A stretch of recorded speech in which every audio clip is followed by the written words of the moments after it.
بسم الله الرحمن الرحیم. مفهوم قانون صلیب. هر کسی صلیب خودش رو به دوش میکشه. معنیش چیه؟ یادتون میاد که ما بچه بودیم مبصر میرفت پای تخته و کسایی که شیطنت میکردن و یه صلیب میکشید، شیطنت میکردن، زیر بدها مینوشت اسمشو، و اونایی که خوب بودن ساکت بودن شلوغ نمیکردن زیر خوبها اسمشو مینوشت که من همیشه اسمم زیر بدها بود. الان هم همین نسبت به خداوند عالم هستی همین حالت صورت میگیره.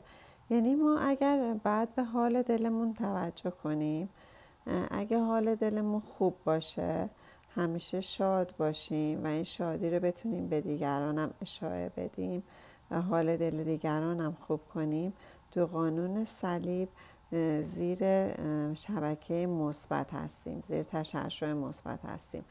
اما اگه حالمون مثلا اضطراب داشته باشیم، حالمون بد باشه، استرس داشته باشیم، اضطراب داشته باشیم، ناراحت باشیم، غمگین باشیم، خلاصه تو دلمون دلاشوبه داشته باشیم، این یعنی زیر علم شیطان هستیم و باید سریعا خودمون رو از اون بدها بیاریم به قسمت خوبها.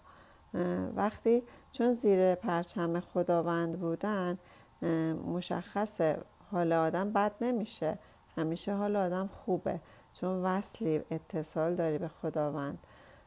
فقط زمانی آدم حالش بد میشه، حس تنهایی، حس غربت، حس طرد شدگی، حس استرس، حس بیماری، هر حسی که به آدم حس بدی میده، اون یعنی زیر علم شیطان هستی و اگه به خودت بیای باید سریعا خودتو تو صلیب جابجا کنی. بنابراین به این میگن قانون صلیب. هر کسی صلیب خودشو به دوش میکشه، یعنی کسی دیگه نمیتونه از بیرون بیاد به شما حال خوب و تزریق کنه. خودت از درون خودت بعد این حالتو خوب کنی. چشمه باید خودش بجوشه، وقتی به چشم آب بریزی که فایده ای نداره.